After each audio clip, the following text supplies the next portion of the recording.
नमस्कार दोस्तों, OCN network में आपका स्वागत है। मैं हूं ओमकार चौधरी। तमिलनाडु और पश्चिम बंगाल में इस समय मतदान चल रहा है।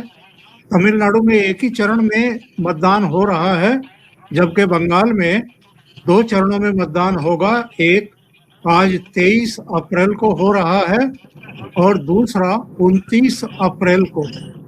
और 29 अप्रैल को ही एग्जिट पोल भी आ जाएंगे, तो 5 राज्यों के बारे में पता चल जाएगा कि ऊंट किस कर्मठ बैठ सकता है। गारंटी कुछ नहीं है कि एग्जिट पोल भी सही होंगे, लेकिन हमारा एक एग्जिट पोल इस समय नंदीग्राम में है और वो हैं धीरेन्द्र पुंडीर जी। तो धीरेन्द्र जी, बहुत स्वागत है आपका। नमस्कार सर। नमस्कार। बहुत बहुत तमाम ओमकार चौधरी शो के तमाम दर्शकों को और आपको बहुत बहुत सर मेरी ओर से अभिवादन। मैं इस समय नंदीग्राम में हूँ और नंदीग्राम में एक जगह से दूसरी जगह जाते हुए ट्रैवल कर रहा हूँ, इसीलिए दर्शकों को ये इस तरह से मिल रहा होगा, लेकिन कोशिश करेंगे कि सर बेहतर चीजें उनके बता पाए। जी सर। तो सबसे पहले तो ये बताइए कि ट्रेंड क्या है, टर्नआउट कैसा है, माहौल कैसा है? सर बंगाल में 1 बजे तक 61% से ज्यादा वोटिंग हो चुका है, 61%।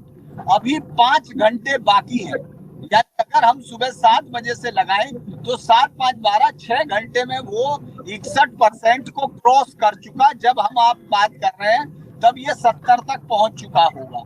तो मैं ये कहूंगा कि ये जो बंगाल में हमेशा से पोलिंग होता था, अपर पोलिंग होता था, हमेशा कि बंगाल 80, 81, 82% वोट करता था, लेकिन उस वोट में जो होता था ज्यादातर हम लोगों ने देखा कि ये जो 93 लाख वोट कटे, जिनको लेकर पूरी इसमें दिल्ली से लेके बंगाल तक एक पूरा स्यापा सर्जित हुआ कि साहब ये क्या हो रहा है और ये सब कट नहीं रहे हैं, ये सब वो तमाम आज कहीं नहीं दिख रहा था। वो कोई चीज नहीं दिखाई दी।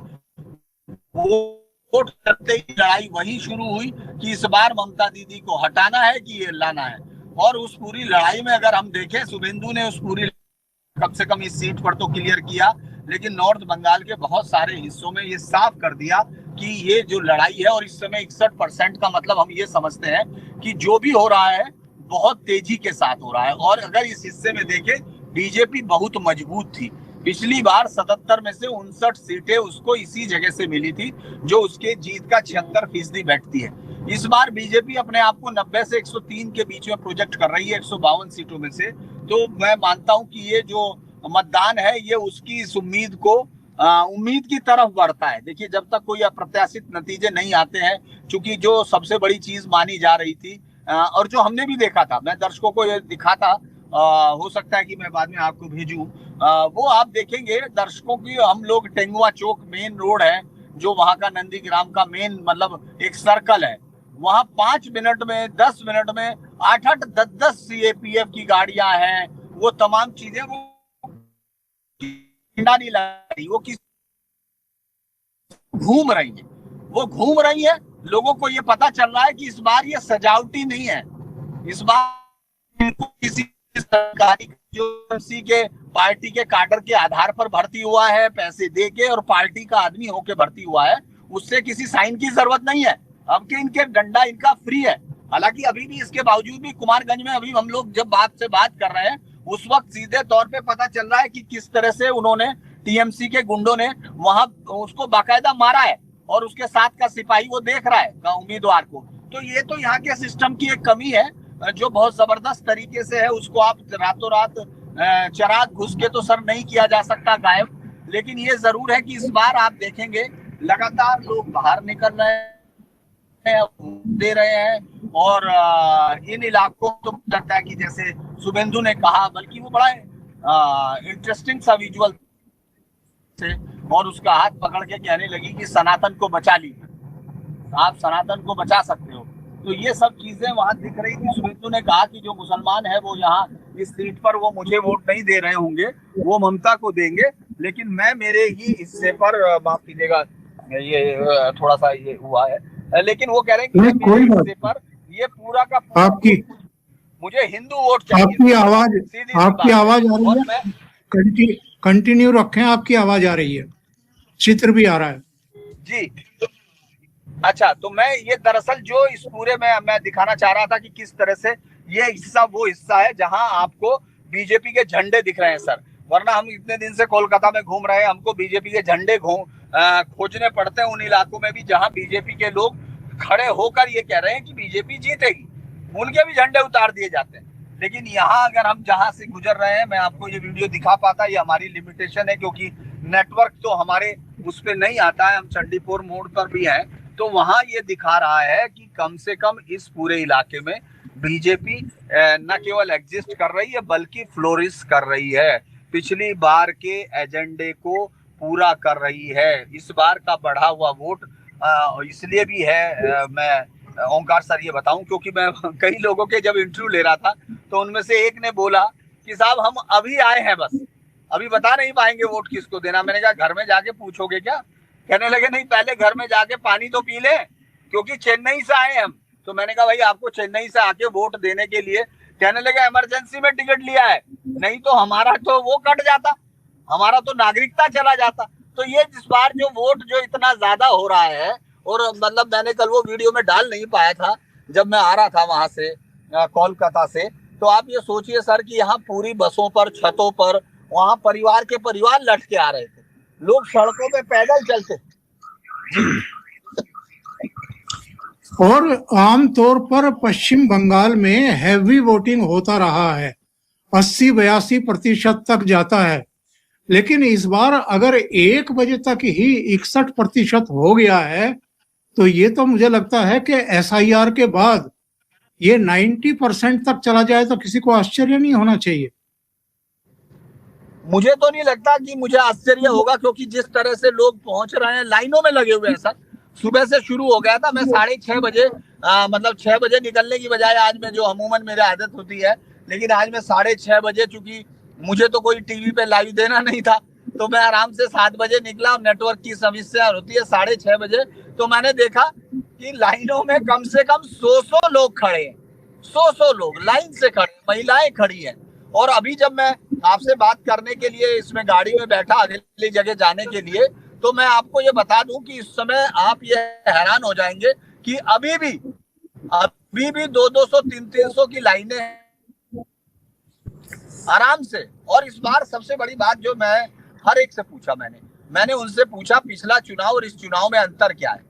तो वो लोग जो टीएमसी के काडर के हैं वो भी ये कह रहे थे कि चुनाव में कोई टेंशन नहीं है, चुनाव में कोई तनाव नहीं है, सुरक्षा बलों से, मतलब चूंकि ऐसा तो है नहीं कि सारे लोग गुंडे होंगे या तमाम लोग होंगे, उनके जितने लोग होंगे समर्थक अलग होते हैं। तो समर्थक इस बात से फील कर रहे थे कि ये एक बेहतर काम हुआ है कि कम से कम चुनाव में ये सुरक्षा आ गई है। क्योंकि पिछली बार मैं था इसी नंदीग्राम में था चुनाव के दिन, हमको याद है एक सीट पर जाकर मानतल या क्या जगह थी वो, ममता बनर्जी व्हील चेयर पर जाकर बैठी रही, कहा इनको सस्पेंड करो, है ना।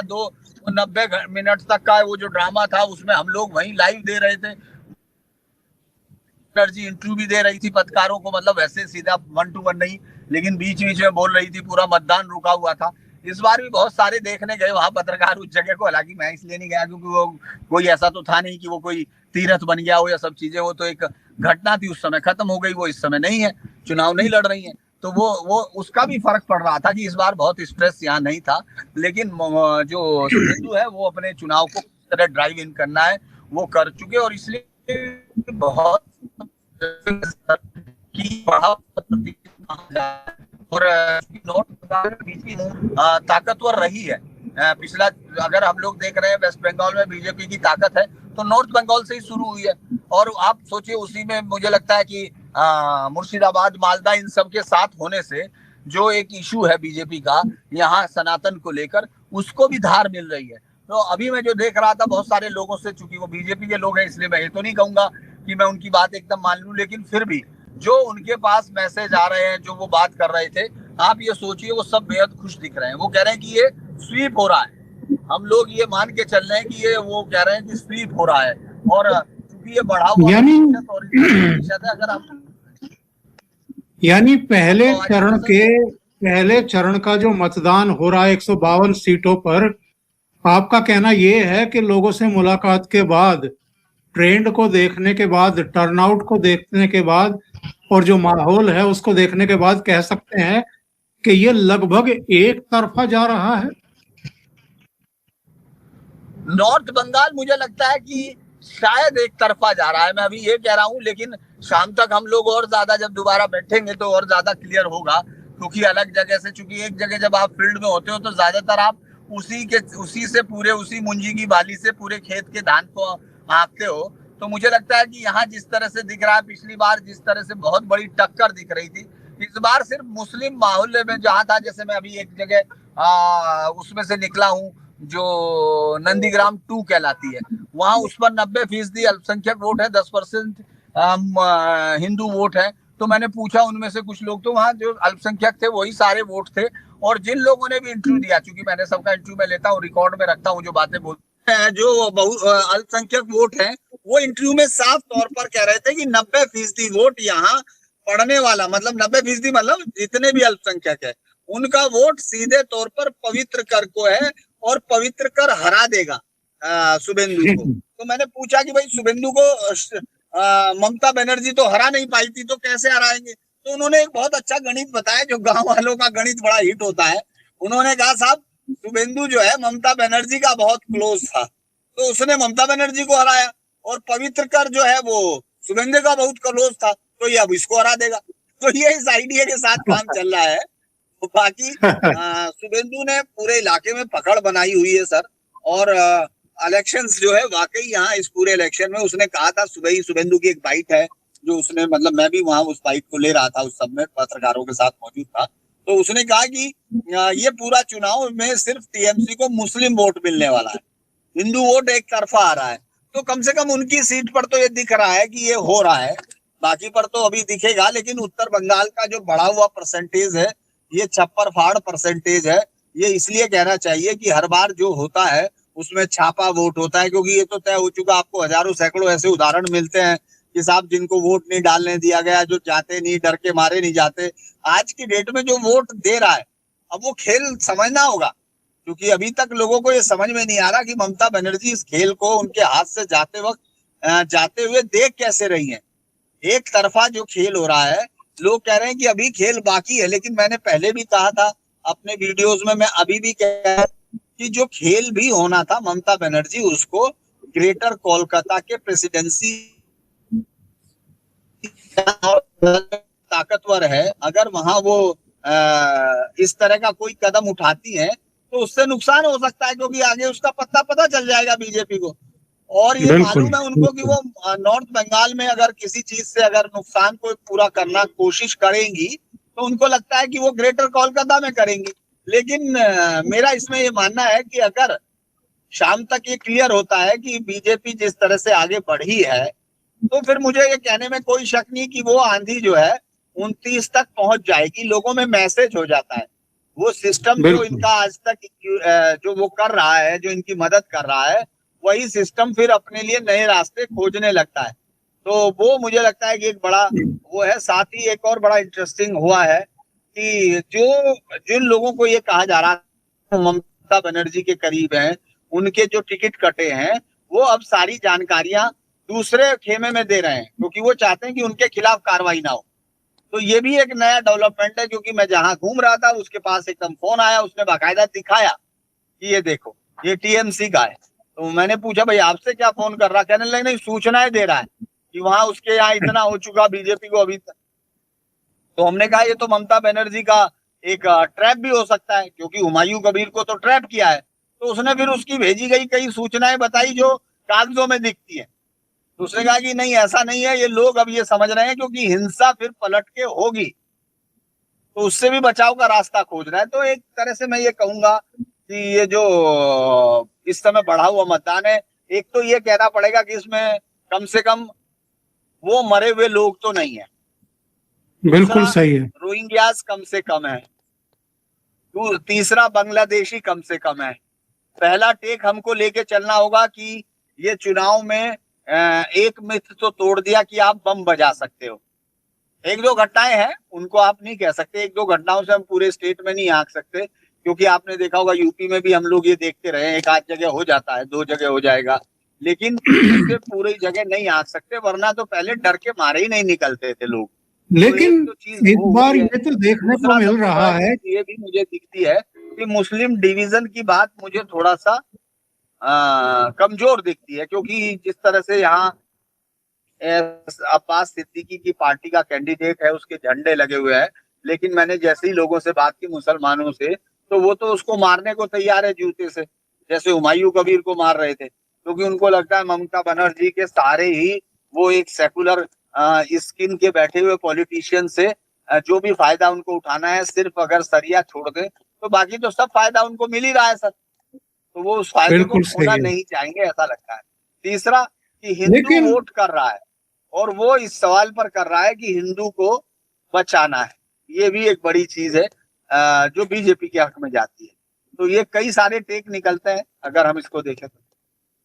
मुर्शिदाबाद की एक घटना को छोड़ दें, बमबाजी की, तो पूरे राज्य में चुनाव पूर्व जो हिंसा हुआ करती थी, 25-30 लोगों की तो हत्या ऐसे ही हो जाती थी, वो इस बार पूरी तरीके से बंद हो गई है। एक बड़ी कामयाबी है चुनाव आयोग की। मुझे लगता है कि चुनाव आयोग को जो अपने ज्ञानेश कुमार हैं, उनको यकीनन इस बात के लिए याद रखा जाएगा, आज नहीं तो कल। इस देश में ये बात तो कम से कम माननी चाहिए कि उस शख्स ने जो 2003 से पहले मर गए बुजुर्ग थे, उसके बाद मर गए बुजुर्गों को, उनको कम से कम इतनी शांति तो दी कि अब आके उनको बेचारों को बार बार अपने चुनाव का वोटिंग नहीं करना होता, ऊपर से आके उनकी छुट्टी हुई। और देखिए ये इशू गायब हो गया सर, मैंने देखा सुबह से, मैंने कई लोगों से पूछा नाम कटने की बात, तो उन्होंने कहा साहब वो कट गए, अब जो होना था वो तो हो गया, अब हमको अगली लड़ाई लड़नी, हमको जीत या हार करनी। तो मुझे लगता है कि केंद्र सरकार को इससे भी थोड़ा सा सबक, अगर ये सरकार आती है इस समय, बीजेपी यहाँ आएगी, तो ये भी एक बड़ा आउटकम है कि आपको अपने फैसले लेने चाहिए। जनता एक समय के बाद उनको समर्थन करती है या उनको भूल जाती है, जो लोग विरोधी हैं वो भी अपनी दूसरी चीजों पर आते हैं। तो आप देखिए आज इस चुनाव एक जगह विनोद 12 में वो बना हुआ स्कूल था, खूबसूरत, तमाम लोगों से जब बातें हो रही थी तो उन्होंने कहा साहब मेरे यहाँ तो 1046 थे, उनमें से मैंने ज्यादातर को बचा लिया, लेकिन अब उससे कोई फर्क नहीं पड़ेगा, ये जो 27 लाख है चुनाव के बाद फिर आ जाएंगे। तो मतलब लोगों होता है वो लेंगे। चुनाव आयोग की सबसे बड़ी कामयाबी का सबूत तो ये है कि उसको लाठी डंडा नहीं चलाना पड़ा, सिर्फ कुमारगंज या क्या एक सीट पर जहां उसके उम्मीदवार को बीजेपी के उन्होंने मारा है, टीएमसी के गुंडों ने मारा है, अच्छे से मारते हुए दिख रहे हैं, पुलिस वाले के साथ वो भागते हुए दिख रहे हैं, लेकिन चुनाव आयोग ने उसमें ये साफ कर दिया है कि उन सबके चेहरों को फेस रिकॉग्नाइज करके उनको अरेस्ट करो। अरेस्ट करो का मतलब है उनको अच्छे से सबक सिखाया जाएगा, वो भी प्रोसेस चल रही है। तो अगर उनको उठा के शाम तक अगर उनका कोई जुलूस दिखता है तो मुझे लगता है अगले फेज के लिए लोगों के अंदर बहुत तैयारी हो जाएगी, क्योंकि दानतन के लोगों का जुलूस दिखा और उसके बाद लोगों में ख्याल आ गया कि हाँ भाई वोट करना चाहिए, अगर कुछ गलत करेंगे तो उनका बाजा बजा सकते हैं। आपने वहां के बारे में, यानी ग्राउंड जीरो के बारे में बताया, ट्रेंड के बारे में बताया, टर्नआउट के बारे में बताया, माहौल के बारे में बताया, लेकिन एक ट्रेंड मैं आपको सुनवाता हूं जो बाहर से दिखाई दे रहा है, जरा इसको ध्यान से सुनिएगा। अगर ममता जी ने साफ सुथरी सरकार चलाई होती, अगर ममता जी ने बंगाल को पोलराइज नहीं किया होता तो बीजेपी के लिए रास्ता नहीं खुलता। भाई और बहनों, कांग्रेस पार्टी बीजेपी से लड़ती है और बीजेपी जानती है कि कांग्रेस पार्टी ही बीजेपी को रोक सकती है। कांग्रेस ट्रेंड मिलने शुरू हो चुके हैं, राहुल गांधी के बयान से भी उन्होंने भी मान लिया है कि बीजेपी का रास्ता खुल गया है, ममता बनर्जी की वजह से खुला है। दरअसल कांग्रेस यहाँ मुझे याद है पिछली बार भी राहुल गांधी सिर्फ एक सभा संबोधित करके गए थे, वो भी उस सीट पर जो बीजेपी के पास थी, जो नक्सलवाड़ी की सीट थी माटीगरी, वो उसके बावजूद उनके पास कोई इम्पैक्ट नहीं था। इस बार भी उनके जो राष्ट्रीय अध्यक्ष हैं वो जरूर कहीं कहीं दिखाई दिए और अखबारों के किसी किसी कोने पे पन्ने में दिखाई दिए।